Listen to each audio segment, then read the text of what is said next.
kind of a cool little intro. What do you guys think? Kind of like it. How's it going? I'm attorney Michael Eline, and as you guys know, I am an attorney licensed. How's it going? I'm attorney Michael Eline, and as you guys know, in California and Texas. And today we're going to do a little show about the Supremacy Clause because a lot of people don't really understand it. And BZ Watchdog said, "Hey, Mike, why don't you do a little show about the Supremacy Clause?" And so in law school and con law, they teach you about the Supremacy Clause. They teach all these different rules about occupying the field and all that other stuff. And then, of course, you get into practice and you kind of forget about everything. But it has a lot of play and interplay with respect to cases that might involve interjurisdictional issues, like a case where there's law enforcement officers for a local municipality enforcing laws on a federal installation, for example, and there's no agreement or interjurisdictional relationship by contract. So you got the local police making arrests under local law on federal installations, there's a lot of problems. And because the prosecutors are about as educated as most people of the academia, sadly, in this world, a lot of people get away with it. And a lot of lawyers don't make the right motions or do the right things. And again, a lot of it has to do with the clients. Clients don't have the money. These cases fall through the cracks. The infractions and the misdemeanors, they're not big money. So that's where the municipalities make their money. They make their money off what you would call the ignorant, the people that don't understand their rights. And the people that do understand their rights, unfortunately, like guys like Ralph Riley, for example, it's almost like your life has to become a full-time job of protecting your rights, which is totally cool. You have that right as an American, thank God. So that's why guys like Ralph Riley come on my show from time to time. Hey, Kurt Bronson, good seeing you. And Jody Shiloh, good seeing you too. Hopefully BZ Watchdog will show up today. But we'll talk a little bit about the Supremacy Clause anyways. And we'll make it a refresher course for all my lawyer buddies. And we'll go over it and talk about it a little bit. And then I'll take questions from people in the sidebar to see if you have anything that you can offer or you have any observations, and we can expound upon it. And hopefully BZ will join us. I gave him the invitation to come and join me, but I just reached out to him a little while ago and he said he was sleeping. So somebody reach out to BZ and tell him to get his butt out of freaking bed. Push-ups. All right. Hey, Kurt, 5x5. What's going on, brother? So we'll just, hopefully you guys can see the screen. I've been trying to make this more user-friendly for people who use like iPhones and stuff. And I'll try to make this quick because I still have work to do tonight, guys. I'm working on several files. So I'll just do my best to do a solo prezo for you. But as you can see, it's been fact-checked by, Facebook or whatever. So it must be true, right? Anyways, so there is a situation that can arise when state law conflicts with federal law. And I'm sure many of you have heard of these kinds of situations. That's why sort of like, when you watch these Copwatch videos and an FBI agent shows up or gets arrested. I don't know if you saw that one video where the one FBI agent, he gets arrested. He's a black dude. He's like got a bald head. I think he's got a red shirt. He gets arrested by these like two local municipal police. And he's like, dude, you guys should look in my back pocket, man. And they pull out his ID and he's a Fed. He's FBI. And all of a sudden, like, sergeant shows up, they let him go and they're all embarrassed. It was a total fiasco. Well, that's kind of how supremacy works, right? He's a Fed, man. FBI's top of the food chain, at least in the eyes of municipal police. Now, I think there's many sheriffs who would disagree, at least good sheriffs, but that's a conversation for another day. But that sort of speaks to the concept of the Supremacy Clause, that Federal trumps state. Are you guys getting this so far in the sidebar? Supremacy Clause, federal trumps state. And by the way, I probably don't have a whole lot of case law I can cite. There might be something in this article, but keep in mind that case law isn't what drives the world. It's the Constitution, the Articles of Confederation, the unanimous declaration, and common sense that drives the world. And so, unfortunately, the more you rely on the administrative state, the more case law you have. That's why I always teach you guys that you should try to develop parallel systems with people that you like and trust, so you don't have to participate in corporate America if you don't want to. I know it's hard, but you can definitely do it, guys. You can homestead, you can homeschool, and you can raise superior kids who are much more educated than anything you'd ever find in anything that the public school system has to offer in their political re-education camps. Now, so what I'm going to do is I'm going to get in a little bit to the federal law, Supremacy Clause, and all that stuff. And so we call this the doctrine of federal preemption when I talk about when, federal trumps state. I mean, and they teach you that in law school. They pound it into your head. And so generally the preemption doctrine states that when federal law conflicts with state law, the federal law prevails. And while states may make their own laws, they must meet or exceed the federal standard. And so that's an interesting issue. So meet or exceed. So it's sort of like it's a floor and not a ceiling. I guess that's the best way to explain it. So the federal law is the floor, right? You guys getting this so far? I mean, tell me in the sidebar if you don't get it. So the federal law would represent the floor, and then the ceiling would be anything above that. So let's say federal law says the speed limit is 55 across the United States. We occupy that entire field. No one can drive faster than 55 unless we say so. You guys following me so far in the sidebar? All right. So that's the way that would work. Oh, you cannot. Okay. But if California could say, wait a minute, we want you to go 25 on the freeway, for example, and assuming that the federal law doesn't cover the entire field of the freeway, right? Like city streets or whatever, then that law might apply. And there might be certain sections of federal highway where a lower speed limit would apply under state law. But you would have to look at that. It's going to be a case-by-case basis. But I'm hoping you're kind of understanding that that may not have been the best example, but it's an example of, where the federal government occupies an entire field and it establishes a floor. So it could establish a safety standard under OSHA that says that you have to wear this kind of helmet, right? But then I wish I had my Roman helmet in here. But California may say, no, you need to wear a Raiders helmet, right? With it's like twice as strong, like a football player helmet. And that would become the new law, because then federal preemption wouldn't apply, because California would come in and make a more stringent standard. Is this making sense so far, guys? Hopefully it is. Okay, cool, Greg. Thanks, Greg. Good seeing you, Greg. Hey, Josephine. Good seeing you. Kurt Bronson. Hey, Josephine Prisculi. Good seeing you. Chevy. As always, love seeing you. And it's always I always love having Kurt Bronson here too. Always really awesome having my regular guests here.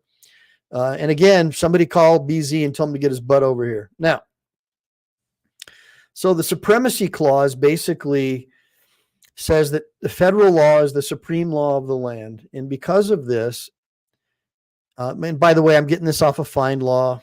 They got some pretty good stuff on here. I don't like their company, but they got some good stuff. But shout out to Find Law for making this available, and for Google's algorithm for favoring them over someone else who's probably better. Now, this clause means that the judges in every state must follow the federal government's constitution, the federal laws and treaties in matters directly or indirectly within the government's control. So now let's look at that from like a civil rights perspective. Let's say that the federal government has some civil rights laws that say, only Black people from 16 and over are protected as a protected class. Well, California arguably could come in and say, no, Black people under 16 all the way to 1-year-old are part of the same protected class. I'm just coming up with some theory out of the blue.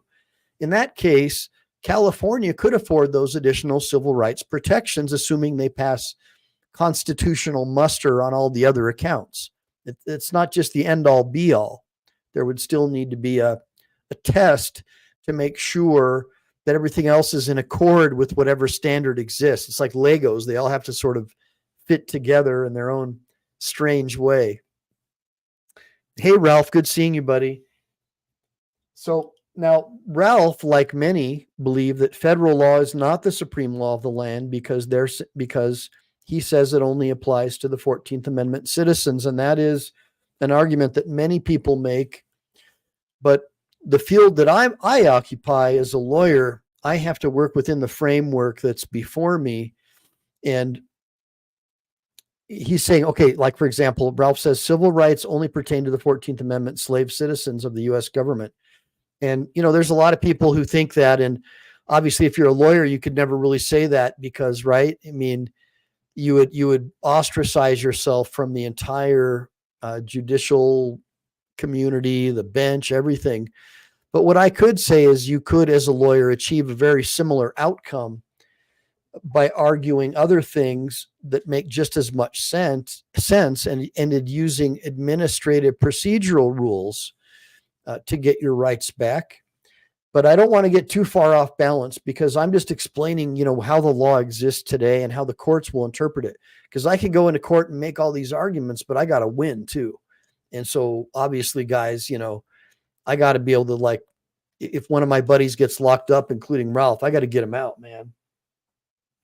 And of course, Ralph wins in court. And I would venture to say, Ralph, you probably also live somewhere where you have like a really good sheriff.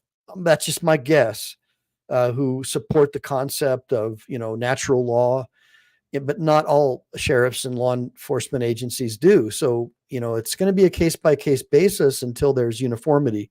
And I think one of the things that federalism and the Supremacy Clause tries to do is bring uniformity, at least when it comes to a ceiling, a floor and not a ceiling. So let me just really quick get back into this discussion on the Supremacy Clause. Now, again, I'll get back to the sidebar because I want to talk to you guys for sure. Now, the preemption doctrine comes from the Supremacy Clause. And basically it just states that, federal law preempts state law when the laws conflict.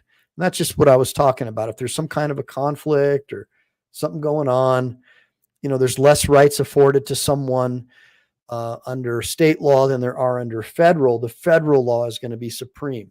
For example, California tries to take away our firearms rights on a regular basis because it's, really far left and they don't believe that victims have the rights to defend themselves, at least to be able to have standard capacity magazines or have a semi-automatic center fire rifle. They want you to have like a one shot, like 22 or so. I don't know. They just have all these crazy regulations and rules they want to put on you. And basically they don't want you to have a tool that could actually stop a criminal, basically.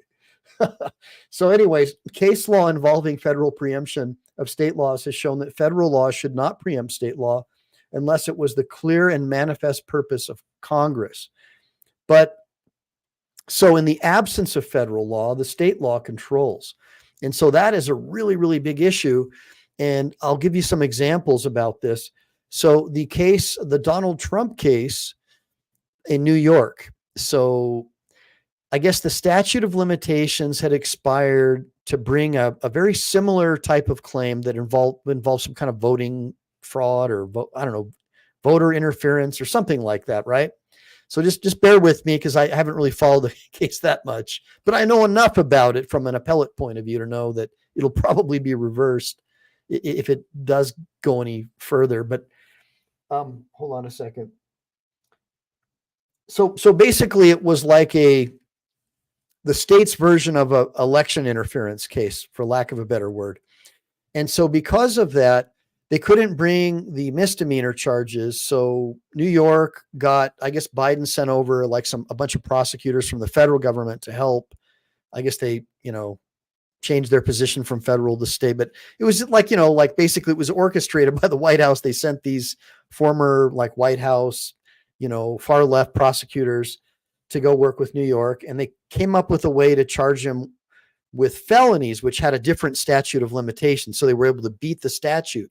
The problem is that they brought a similar case before the U.S. Attorney General, I guess, because it's voter fraud. So that's federal preemption. Federal law preempts. And they decided not to prosecute. So the state brought a case against Trump under their own kind of version. But because he was the president, it was a federal election, federal law preempts, which you're going to find out pretty soon, which I knew the whole time that it was a sham. And I kind of think that they're kind of bringing these cases as show trials, and they know they're all going to get tossed. And they're doing, because obviously none of these people want this to happen to their guy when he's in power, but they had to make a statement to the public that they were going to, do something. And I guess the less educated will keep voting for them if they do something. But I'm just telling you guys that that's what happened. Hey, Ralph, hold on a minute. So Ralph says the keyword definition of firearm does not protect firearms. It only protects bearable arms. So under the Heller case, and then Bruin, of course, sort of expounds upon that. A bearable arm is what it would have been historically, which would be like the same kind of infantry rifle that you would use if you were in an infantry unit. So actually, under Heller, you have the right to have a 3-round burst M16 or an M4. It's just that some of the courts are so liberal, you probably would only get away with that in the Fifth Circuit. That would be my guess. But I'm with you, Ralph. I understand where you're coming from. But a bearable arm also includes a butterfly knife, a baton, a stick, anything. And so Alan Beck has been out on the forefront fighting for the Second Amendment rights of the common man and woman. And to make sure that, like in Hawaii, for example, that people will have the right to defend themselves. And so give me a bunch of ones for Alan Beck, guys. Now, yeah, right. And hit that like and subscribe button. So let me get back into because you guys are throwing me off, man. I got to get through this. I want to share this with you so you understand why the courts are the way they are, right? This is a nice education for you, and it's worth the listen. So not all federal agency relations preempt state regulations. And by the way, this is an old article. We just saw that the Supreme Court came down heavily on the administrative state, trying to basically draft legislation from their administrative offices, a la the bump stock measures and all the stuff that the ATF, always think forfeiture of your guns and firearms and self-defense rights, that they have brought to the forefront. So basically what's going on is there is a presumption that, federal law is going to reign supreme unless there is some kind of an intent otherwise. And so there's a lot of wiggle room. I guess that's the best way to explain it. But the problem is, okay, so the first question is whether the Constitution either expressly or implicitly preempts a state law. And so preemption is something that they teach you a lot about in law school. Was this law intended to preempt state law? And I can't really think of any examples offhand, but think of the freeway system. It's, the Commerce Clause kind of controls that, but it's, like to regulate commerce, you got to have roads. So you have to have uniformity in the transportation system. I hope that makes sense. Hey, Justice 1111111. How's it going, buddy? I'll just try to get through this really quick. So one of the factors that courts can consider is Congress's intent, but, Rehnquist would often say he doesn't care about intent. So it's, all these justices, especially on the Supreme Court, they have their own sort of political bias, and it's always scary, when they can't even determine the difference between a man and a woman and they put them on the bench. That's always a sign you should be worried. Now, the federal government has certain express or enumerated powers specifically spelled out in the Constitution. So that's kind of like what I was talking about earlier with the Commerce Clause and stuff, or like international relations or foreign defense or border defense. We saw that, Biden is desperately trying to keep the southern border wide open so as many illegal aliens can flood across and influence our our census count and electorate count. And so because of that, Texas tried to put up border walls, and the Supreme Court said, no, you have to let Biden allow these illegals to continue sending criminals across the border. There's really not a whole lot you can do about it. And that's because the Constitution says you can do that. But a lot of other people, like myself, for example, think that's a perversion of the Constitution. And I believe that because of that, that triggers the states to be able to defend their own borders, because we also have a 10th Amendment. But that's an argument and a conversation that we can have for another time. I know, Ralph, and it's cool, brother. I mean, I don't expect everybody on here to align with my political or legal ideology or anything like that. I'm just glad that I have people who align with me on other things like the concept of freedom, natural law, individual rights, less government is more freedom, that kind of stuff, just basic good old USA apple pie stuff. Now, we'll get into it a little bit about the enumerated powers, but one of them is the power to regulate commerce, the power to declare war and raise armies, the power to make laws like immigration and bankruptcy laws. We talked about that. Necessary to execute the government's power. And of course, depending on who your judge is, you get a Marxist judge or a far left commie on the bench, they're going to expand the court's powers immensely. When you hear a judge saying that they think that the First Amendment acts to hamstring the government and its instrumentalities, that should scare the crap out of you, because it should be more like the government's job is to always err in favor of freedom and liberty.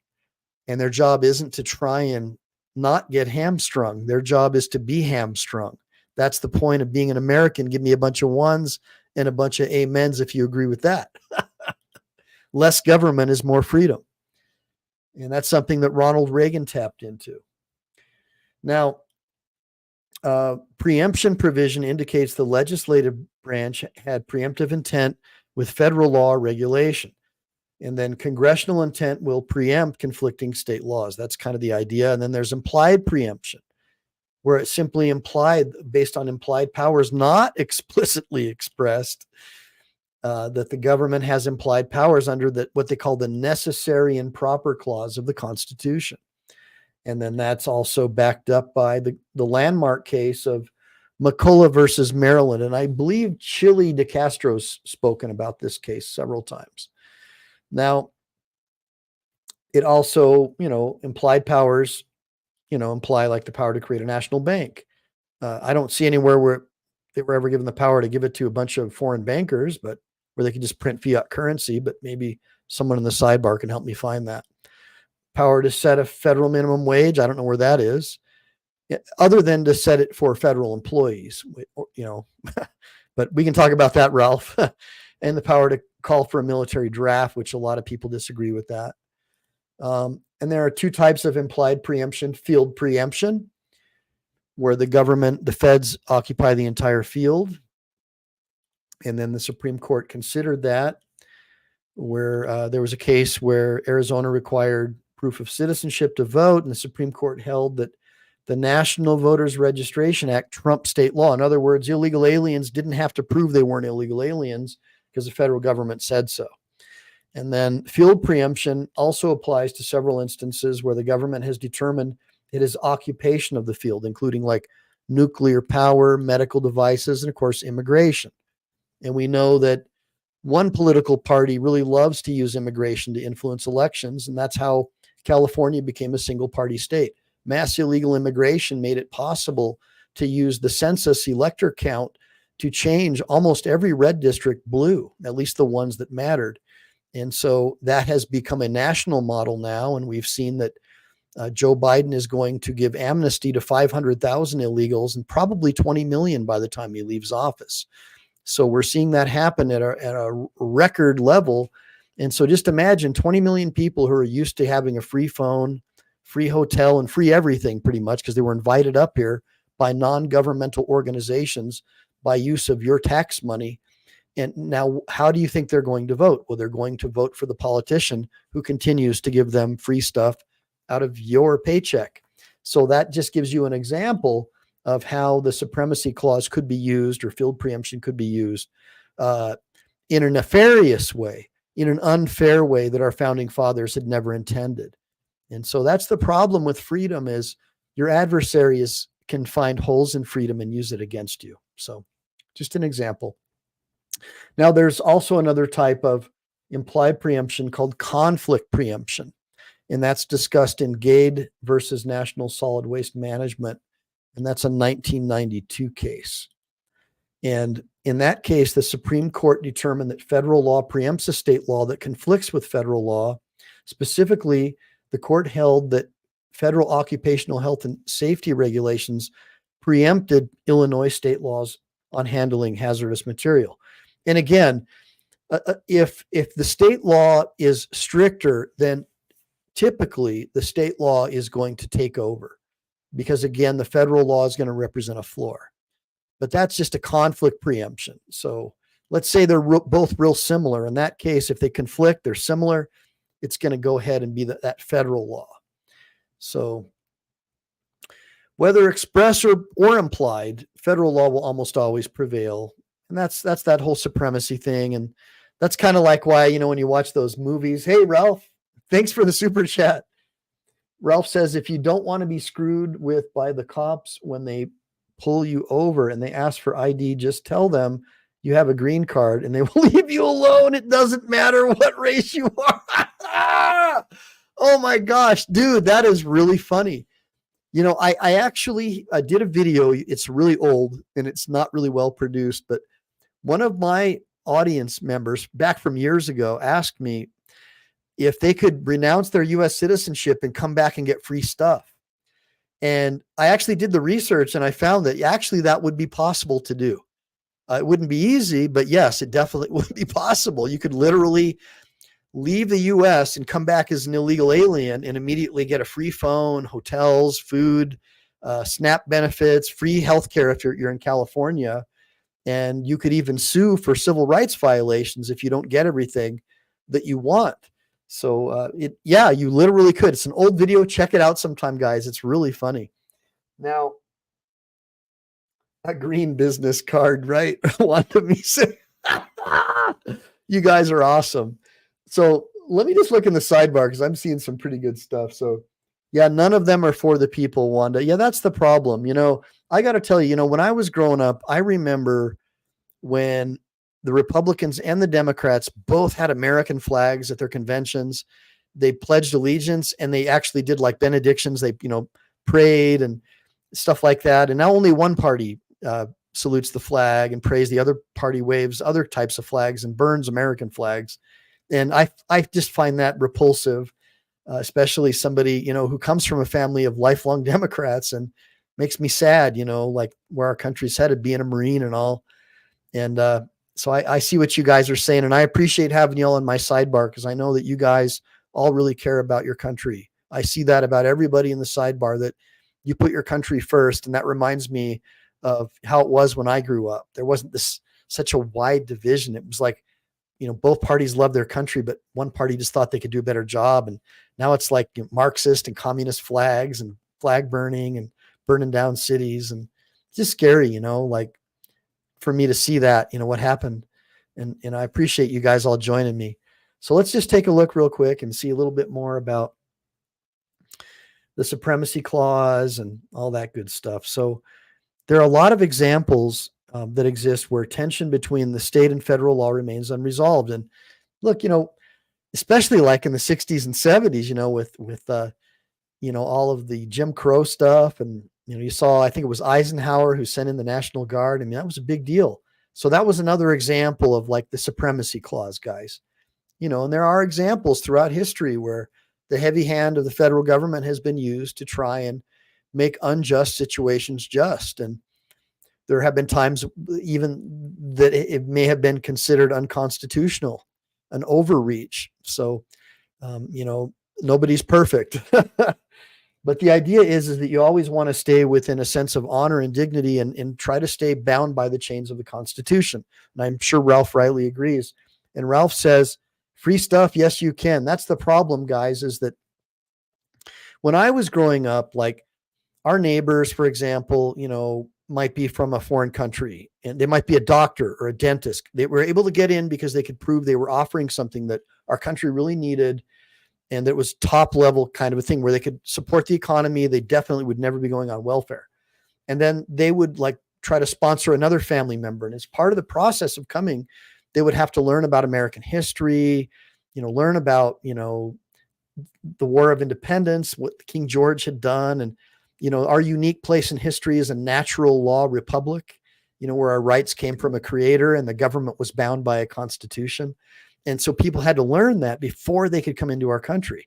And now they're just coming across the border. They're being invited here from like third world countries, from civil law, Roman civil law democracies, where they're basically like single party countries where a lot of them are peasants.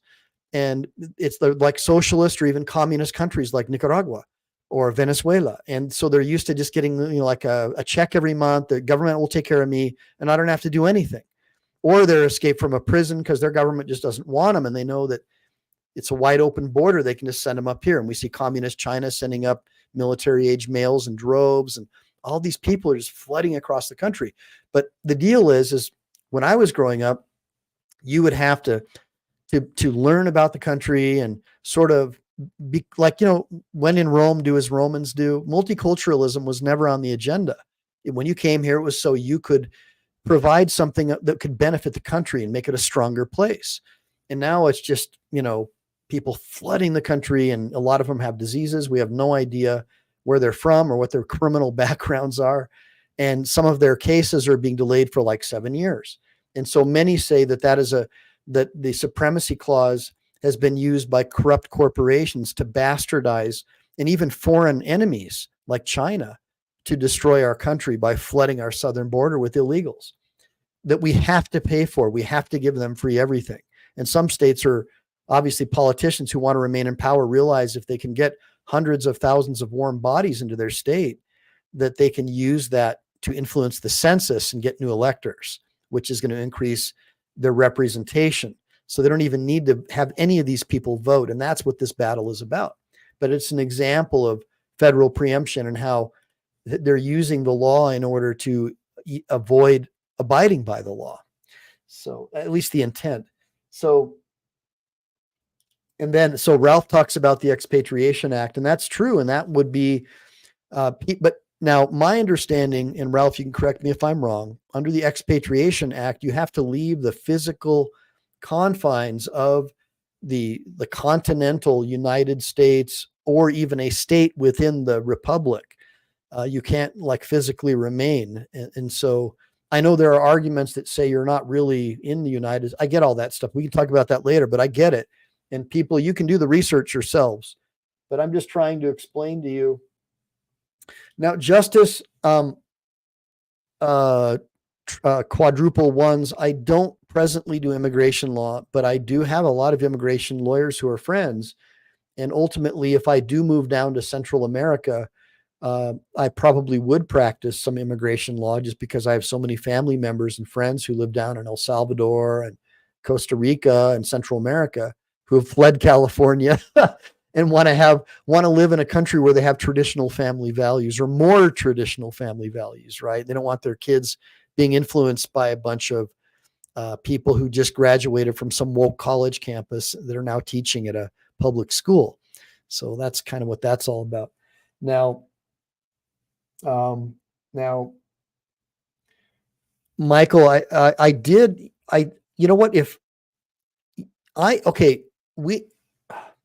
Kurt, reach out to me. So Kurt's talking about Paul Canton. That's the Marine that I interviewed yesterday, who is being deported by this country after he served as a Marine because they're saying that he was not a legal citizen, but he was promised citizenship when he joined the Marine Corps. And yeah, there may have been some mistakes made because he didn't know what he was doing. He's a typical jarhead, but he's a freaking Marine, man. And that's all you got to tell. Like, guys, listen to me. Give me a bunch of ones right now. If Teddy Roosevelt was president, would Paul Canton not right now, this very second, be a U.S. citizen and fully pardoned for anything that he may or may not have done? Tell me that right now. Give me a bunch of ones if you think that Teddy Roosevelt would have already handled this. right? The same way our last president handled business for Eddie Gallagher. I don't get it. Why are our military heroes being given second-class status? This guy served in one of the most difficult branches there is, the Marines. He was an armorer, and he was a legit dude. And his wife ended up passing away as a result of the stress of him potentially being deported. He was promised citizenship. Yes, he overstayed his visa because he was trying to become a citizen. His documents were delayed being received from Australia. He stayed. He was recruited. He was promised by his recruiters that he would be a citizen upon leaving the military. The dude's a freaking Marine. He made corporal. You know, most Marines aren't freaking like, you know, lawyers, all right, unless they're officers. Guy's an enlisted Marine. He's a legit dude. He deployed to Okinawa. He's a legit dude. So I want to talk to you guys more, maybe in private, about ways we can try and help support him and his son and help me get this special bill put through, because I'm super buried now, guys, working a day job, you know. So I need somebody to help me push a special bill to help get special legislation put through for military veterans who were lied to by their recruiters or promised citizenship, who, when they got out, were either deported or faced with forced deportations. Keep in mind that he left Australia and became an American Marine. And Australia has since taken away his citizenship. So he is literally a man without a country. So I know it's a little off of our topic today, but I just thought that would be really cool. And then I will, Ralph, I'll give him your information for sure, man. Now, was it mad at you? Well, that's true. You can't honestly say, but Teddy Roosevelt would have made sure that this guy received his citizenship forthwith, because he understood the concept of the warrior mentality. This guy was willing to put his life on the line, even though he's not even an American, you know, and to do it in the most difficult branch there is, the most difficult basic. I mean, this guy wanted to be a Marine. He wanted to be an American. Clearly, if you want to be a Marine, that tells me that you're about as apple pie, gung-ho as you could possibly be, right? I mean, there's way easier ways. Marines don't promise you a rose garden. You get less money for college. You get less benefits. It's all about the eagle, globe, and anchor, and that bearing and discipline and the brotherhood. Because when you get out, you have a support network that's better than anything the government could ever offer. Give me a bunch of ones if you're veterans who understand that. Because even Army dudes, Air Force dudes, when I meet them at, like, you know, parades or, you know, at like a ceremony for a fallen vet or whatever, you know, at the graveyard, you know, to a man, it's like, yeah, I was going to join the Marines, but, you know, like, they all get it. They know about our brotherhood, and they know that we're legit.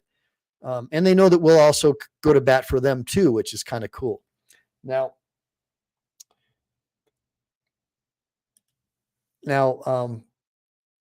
yeah, Ralph, you're welcome, bro.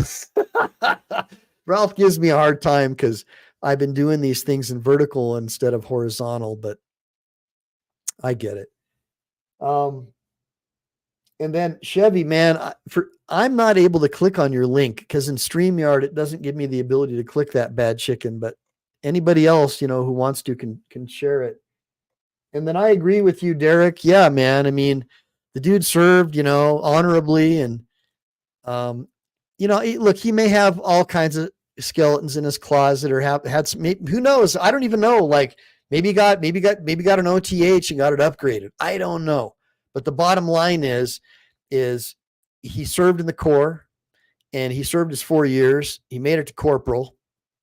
I've seen some of his decorations. So have you. I have no reason to doubt him. He has one of the best immigration lawyers in the United States representing him pro bono. And we do have several legislators who are on board to help us, but we need more. And I have helped draft legislation, the Cruise Ship Safety Act, at least. And I believe that I could be instrumental in helping push something forward. It's just a special bill to make sure that guys like Paul that fall through the cracks get their citizenship. And it makes sense, guys. I mean, if we're going to let people who escape from Venezuelan prisons just come across and have their way with our women, why wouldn't we allow a Marine who served time and pledged allegiance and saluted our flag for at least 4 years of his life, and served among the finest, most foul-mouthed individuals you could ever meet in this world, U.S. Marines. I mean, I don't see how he's not at the top of the list. And that is what makes me not feel like a man without a country myself. Give me a bunch of ones. If you patriots who love your country feel like you don't have a country when your own politicians put the people who would put their lives on the line last and put illegal foreign invaders first. Give me a bunch of ones if you think that is a travesty. It just makes me sick to my stomach, coming from a Marine family, especially. Like, I was brought up a different way, that being an American was something you would fight for, not just something you could just walk across and take. You know, that's called defeat. That's called being defeated by your enemies, where I grew up. Now, one of the problems we have is the cannabis thing. So that's a federal preemption thing that a lot of the guys in the sidebar are dealing with. Right? Especially you guys like in Texas, like where I guess it's like medicinal, but it's not recreational. I don't know what they did, but it's like, I don't know. It's not like California. So if you're in a state, you know, like one of the Bible Belt states, there's a high probability if you get busted with weed, you're in trouble under state law. But you're always going to be in trouble under federal law. And so one of the problems that you're going to run into is a lot of people believe, and there are some court decisions, it's a conflict now, which hopefully will get resolved at some point, that, you know, oh man, if you smoke weed and you have a gun, well, that means that you lied on your form. That was one of the deals with Hunter Biden, right? Lied on your form about being a drug user. That's a felony. So, and you can have your guns taken away. So that's another example of where federal preemption could really damage you, because you're thinking, well, under state law, I can smoke weed. But no, federal law says you can't. And so if you admit that you smoked weed and you're like trying out for the police department or something, that's a problem, because many police departments recognize that you're going to be using a firearm, which is subject to federal law, Second Amendment federal law. So they literally would be hiring someone who's admitted to committing a federal felony. So just think about that, right? And just think about that. You have some problems with that. Same thing with admitting using steroids that aren't prescribed, you know, like Anadrol 50, which no doctor would ever prescribe. Right? So you admit using that. I don't think there's a CG waiver for the police department. And I'm not suggesting you guys want to join the police. I'm just saying that's an example of a potential federal preemption issue. Now, and then I Am God says, I thought the Fed was supposed to be the protector of rights. And in some cases they are. I mean, clearly with the Bruin decision, thanks to people like Alan Beck and Dick Heller, we've seen a major increase in fundamental unalienable rights among the citizenry when it comes to the right of defending their families and self-defense.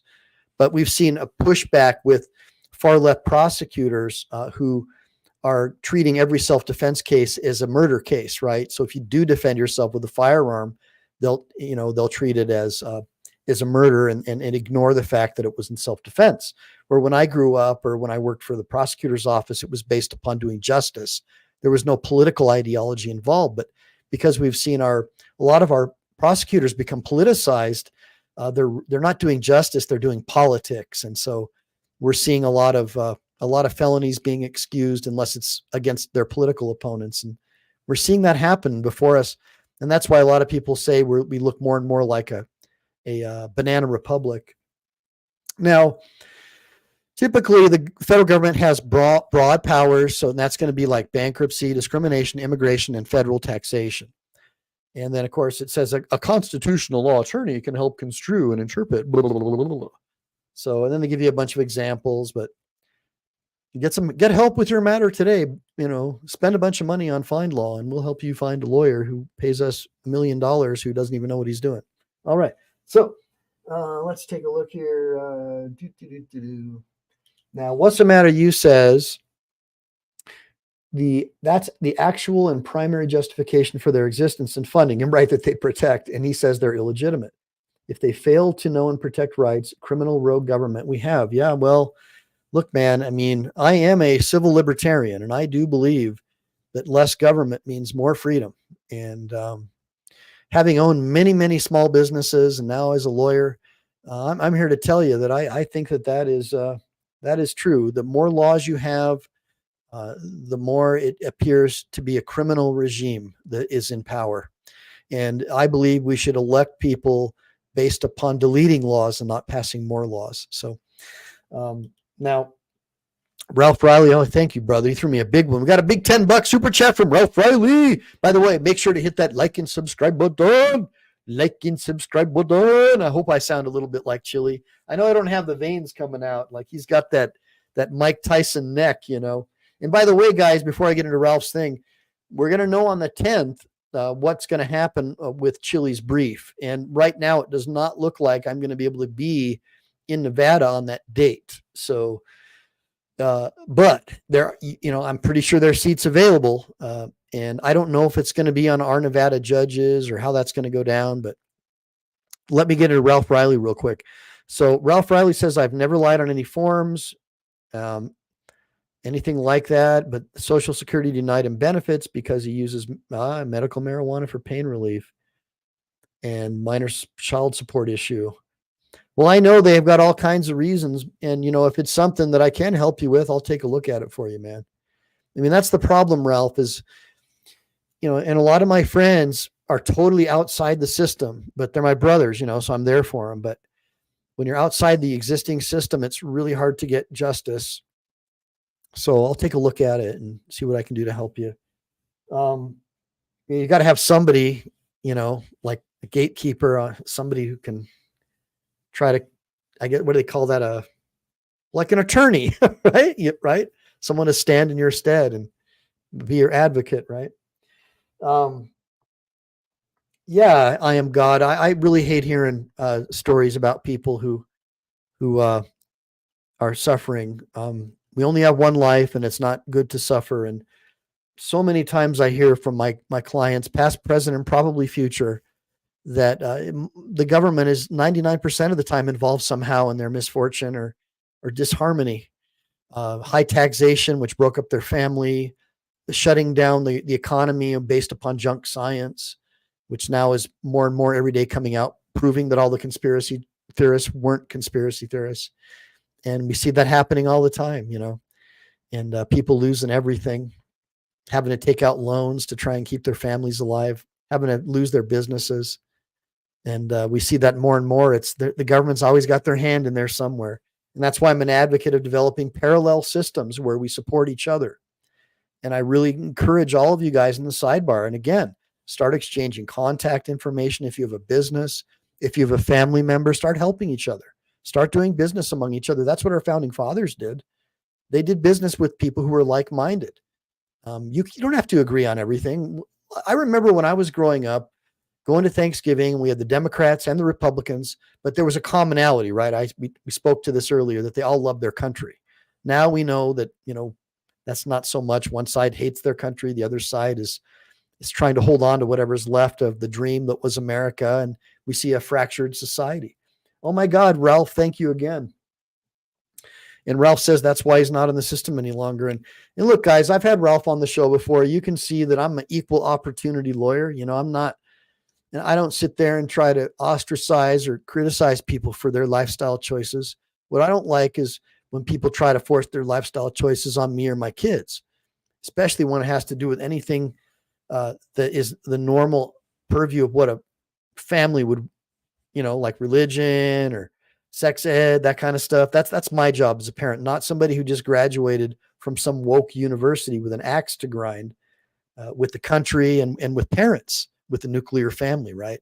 So that's sort of where I draw the line. But I appreciate you guys all showing up and being patriotic and supporting the channel. Now, and Ralph says there is private and there is public, and I do not freaking mix. Ooh, raw. That just motivated me.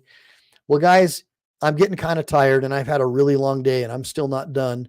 But I did promise BZ that I would do a little episode about the Supremacy Clause, and hopefully you guys got an opportunity to learn a little bit about how the government acts and behaves when there might be a state law and a federal law that conflict, or there's simply a federal law that overrides anything the state can do. And that way, at least by me doing this, you got to see a separation of powers between state and local. A lot of people just assume, oh, the government's all the same. No, that's not the case. And if you know a little bit about the Constitution and our founding, you'll understand that more. And that's what I aim to teach you as part of my task here on the Ask Michael Eline channels. I'm trying to help educate you guys to keep you out of trouble and keep you from getting jailed. Oh my gosh, I got to, Ralph, I got to find my papers. Just give me a second, brother. You guys, man. So you guys know that I always do my Where Are Your Papers video for my guests. So, but I got to come up with a little intro here. So guys, here's the deal. If the federal government says that it's okay to ask, how's your papers, Mav? Where are they? Oh, you don't have any papers? So if the federal government says that it's okay to ask you that, then guess what? Under the Supremacy Clause, it would be okay. But we know that it's not okay because we're not Nazis. But again, when you hear a justice or a judge say they're worried that the First Amendment might hamstring the federal government, that should give you pause for thought and make you very, very scared, because we should only want judges and politicians who believe in less government, in who believe in binding public officials with the chains of the Constitution, not the other way around. The big problem is we have so many senators and congressmen who they'll go and visit communist China, like on a foreign exchange, right? And they'll see all the power their politicians have and how they have lobster and everything they want, and then the commie Chinese will give them like diamonds and gold and, give them stuff that's not traceable, right? We know this goes on, and there's plenty of whistleblowers out there. We know this happens all the time. So these U.S. politicians come back here and they're like, man, this Constitution thing, this thing sucks. We got to start putting judges on the bench who are like far left Marxists so we can get what they have in China, which is a permanent political class, which is what most politicians want. Clearly, it's what most politicians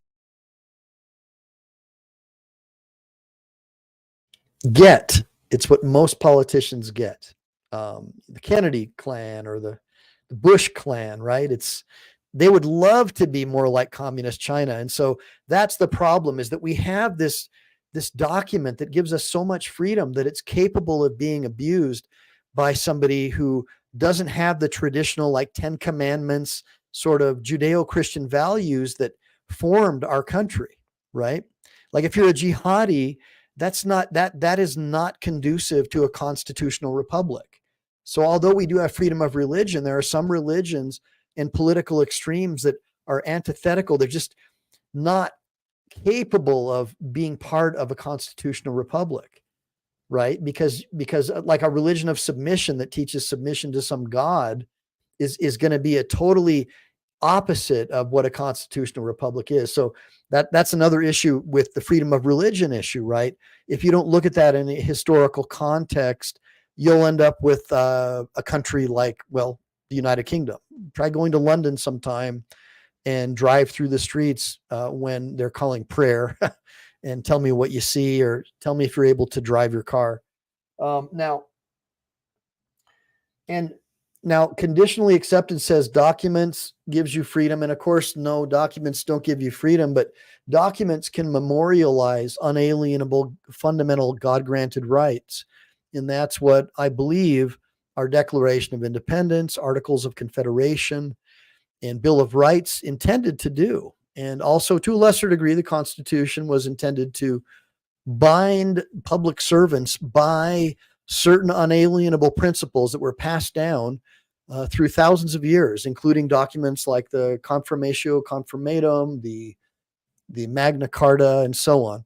So, yeah, but I don't believe that any document or any man gives you your freedom, nor do I believe that any man has the right to take away your fundamental freedoms. And so, as a lawyer, that's a very difficult thing to struggle with, but I do believe that you can use the law to establish a semblance of freedom if you do it right. Now, let's see here. Now, What's the Matter You says it's not capable of being abused unless people believe and submit to that abuse. Well, that's true. Well, yeah, but that's the whole point, is that we have foreign adversaries like China and Russia who are heavily invested in our academic institutions, paying off professors, instigating organizations like Antifa. Like, we know a lot of college professors are like the heads of the Antifa groups, and most of the members are from their campuses. And then they'll go out and cause trouble and burn down cities, and even show up on January 6th to make it look like they're Trump supporters, for example, to make it look even worse, right? So we know that goes on, and that is a common practice. And we know that that's because of the influence of foreign nationals who have influenced our education establishment, and as well as, business. And look, they're buying all of our dairy farms and farmland, and they figured out ways to abuse our freedoms. That's the point I'm trying to make. What's the matter you? Foreigners have been able to use our system against itself, and they've been able to pay off a lot of politicians and local administrators and academics in order to make that happen even faster. Now, Jeff, I appreciate all the positive comments. I know I'm probably not the most popular guy in town, but I do try and speak the truth. And so,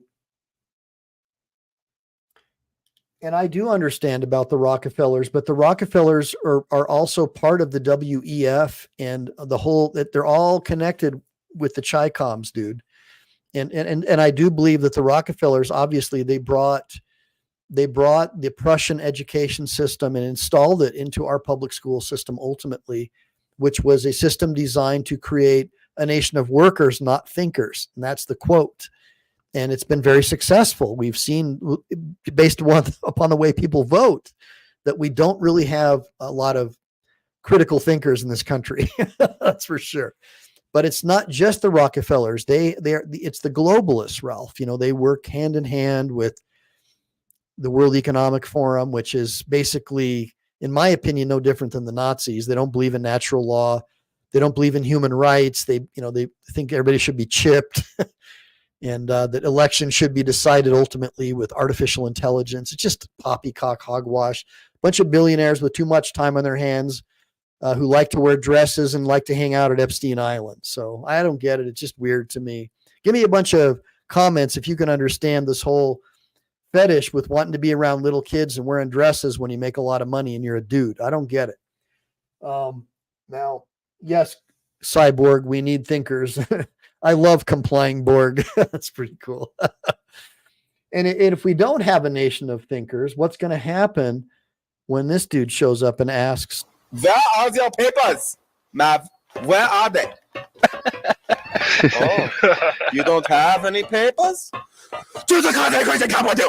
And what's going to happen if they have no Second Amendment rights to fight back against that guy? Because that's ultimately where we're headed, right? I mean, this is an Orwellian dystopia. And it's the only difference is that Orwell said it would come from the right, but we're seeing it's all coming from the far left, man. And it's scary. It is scary.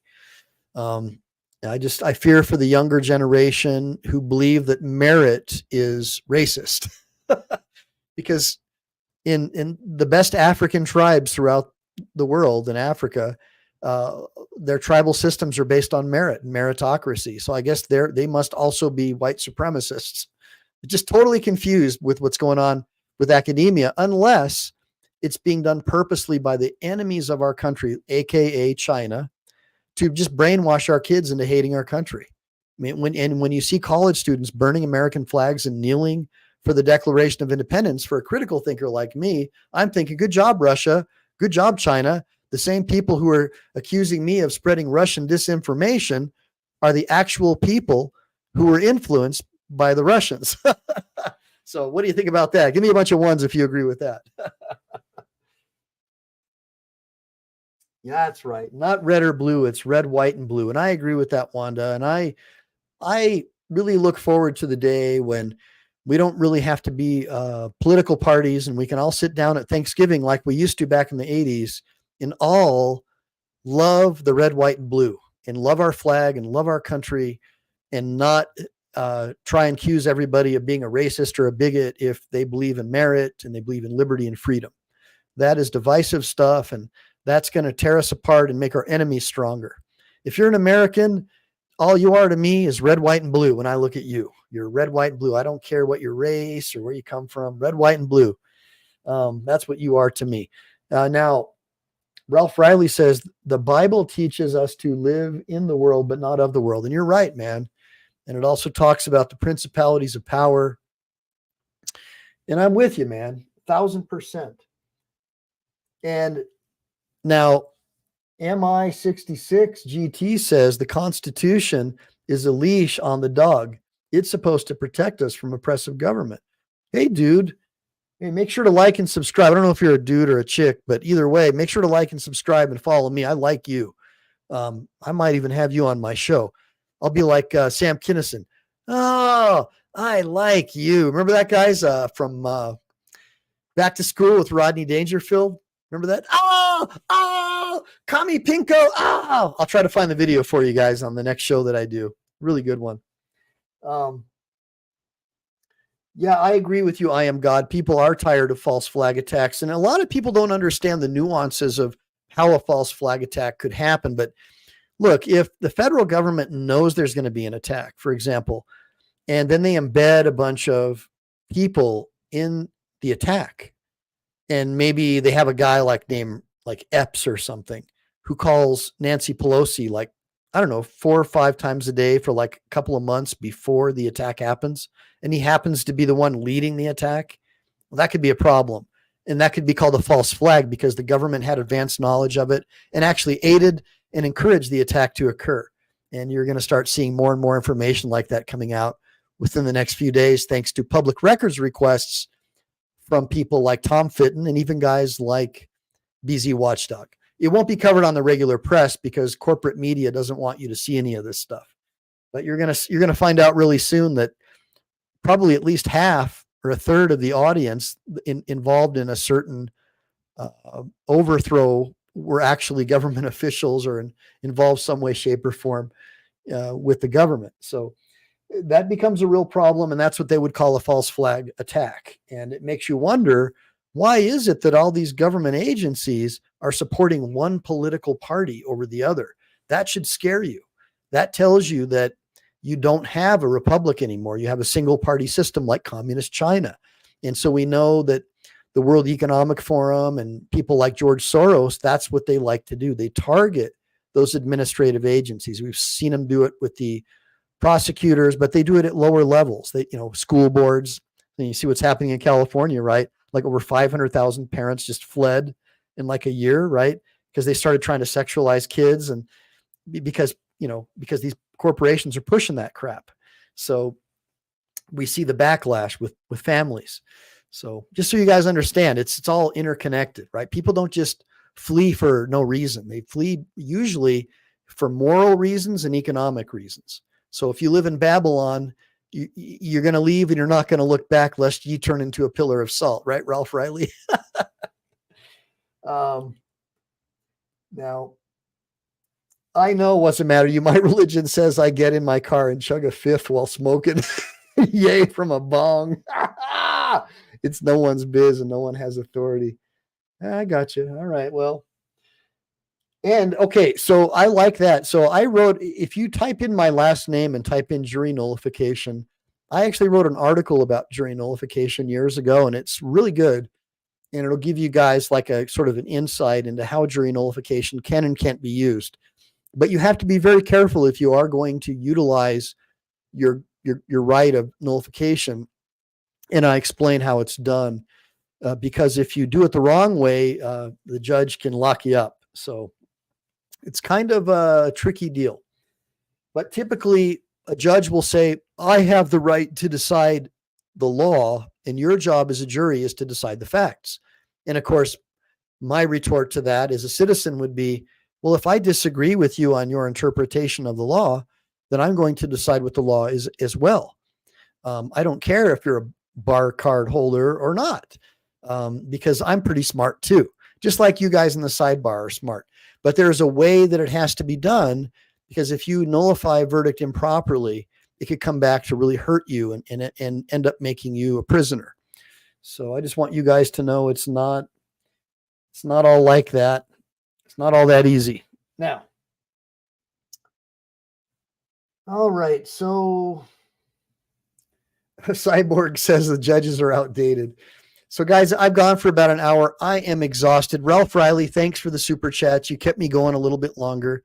Look, if you guys want to support my channel, I encourage you to buy a copy of my ebook about my journey to becoming a lawyer with no law school or undergrad degree. And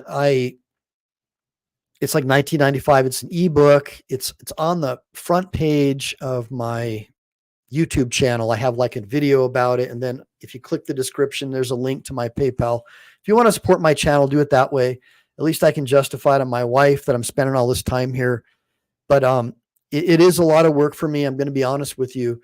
But I just see that you're not getting any information that's really good. You're not really able to like ask a lot of questions and to most lawyers. And so I just try to make myself available as much as possible. Keep in mind, guys, everything that I do here is separate and apart from my work as a personal injury attorney. As you can see, most of the issues that I talk about aren't really even personal injury related. They're more about your rights, natural law theory, unalienable rights, patriotism, Marines, Navy SEALs, that kind of stuff, because that's the stuff that I like. So I'm basically sharing you a little bit about who I am. I'm a patriot. And I love my country. And that being said, I mean, if you ever do get into a bad accident or you get like a tight handcuff case or like a police shooting case or a Second Amendment type issue, I mean, my buddy Alan and I will help you guys, for sure. And we'll do a better job than anyone else because we're both jarheads and, we just have a certain code that we live by that's different than most people. Holy crap. Look at this. Hey, Chuck P. Thank you, man. Hey, everybody. Give me a bunch of free chilies. I got a super chat from Chuck P. Thanks, Chuck P. So Chuck's been supporting me for many, many months. And when I first started out, I just got some tips from Chili and he kind of told me how to handle stuff. But I've just been kind of shooting from the hip and just being myself, basically, just talking to a camera. I normally talk to myself all day anyway, so it's kind of normal. But yeah, Chuck, I appreciate that. It does mean a lot when you guys show your appreciation. And by the way, if anybody has bought a copy of my book, tell me in the sidebar, because I haven't logged into PayPal in a couple of days because my wife said nobody's going to buy your book. Nobody wants to learn how to become a lawyer without law school. But I think that you guys will because you just want to support the channel. She thinks that it's a waste of time. So I'm kind of like, well, I don't know. We'll see. But I'm also trying to teach my kids too. Like, well, look, we built a YouTube channel. You're kind of helping me with the content, help me edit videos. Let's see if we can also market my ebook. Let's see how that goes. Let's see, show them like, hey, you too could become a best-selling author, right? So now, right. So Complying Borg says, if you don't speak to yourself, you're not normal. I think that's true. Okay, so guys, we're going to go ahead and wrap this up in a minute, but check it out. So again, Chili de Castro's case is coming up for the appeal to be heard, I believe on the 10th. I haven't checked online, so I don't know for sure if that's still true, but do your own research.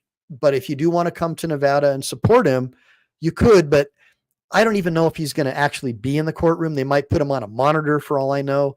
And there's no telling whether he'll see you, but for sure he would know that you were there, and I would make sure that he knew. But he does appreciate all the support you guys are giving, especially BZ Watchdog with trying to help with the trifolds. And again, if you guys can afford it, go over to the Delete Laws channel, pick up a trifold, pick up some cop cards to, try to help him out, support his channel. Again, it's not always about buying his book or his stuff. It is about just showing him that you support him. That's what I'm talking about. And then Ralph, thank you again. I am a lawyer without law school. Yeah, well, I believe you are. Talking to Ralph, he's definitely got a common law education. Hey, I will, Let's OTVO. And thanks for showing up again and helping me moderate the channel. I really appreciate all my moderators helping me and helping me keep the channel going. Hasn't been easy, guys. I am just burned out. So sometimes I can't do this. But yeah, I do appreciate my supporters, and I want you to make sure to always like and subscribe. But more than anything, press the save, that little thing that says save. Like on every single video, you guys should save. That is like the biggest algorithmic indicator to Google or YouTube that you like my stuff. And tell your friends too, like email it to them, go, please save this dude's video. That is the best number one thing that I could ask of you guys if you really, well, besides buy my book. Yeah. And again, this is the prototype book. So this is like a regular book. So right now, the one that's available online is going to be the ebook, but still, yeah, if you want to support me, do that. And then hit that like and subscribe button. Yeah, that's right. So guys, thank you so much for joining me. Make sure to like and subscribe, make sure to save. Tell BZ Watchdog he's on timeout for not showing up today. And just remember, save that thing, because you never know when the thought police are going to take down the channel. So when I say save, I mean, click the thing that says save, but then actually like upload it, like use like YouTube Premiere and upload that stuff and share it on like Instagram, share it on TikTok, because the stuff that I am sharing with you guys, I guarantee you're not going to find a lawyer who actually knows this stuff or wants to share it with you, or even give you the examples and explanations that I'm giving you. So this is good stuff. It's worth saving. So, oh crap. You're right, Ralph. Sorry, buddy. I won't tell anybody. Anyways, yeah, God bless America. And guys, make sure to try to reach out to me again to talk about Paul Canton and how we can help support him and his son. He's the former Marine who's being denied his U.S. citizenship just based upon a bunch of BS after he was promised his citizenship. And again, I am an activist, and that's why I do this show, because when I run across people, especially Marines, who are being treated with injustice, I can't be silent. So Semper Fi, do or die. I'll talk to you.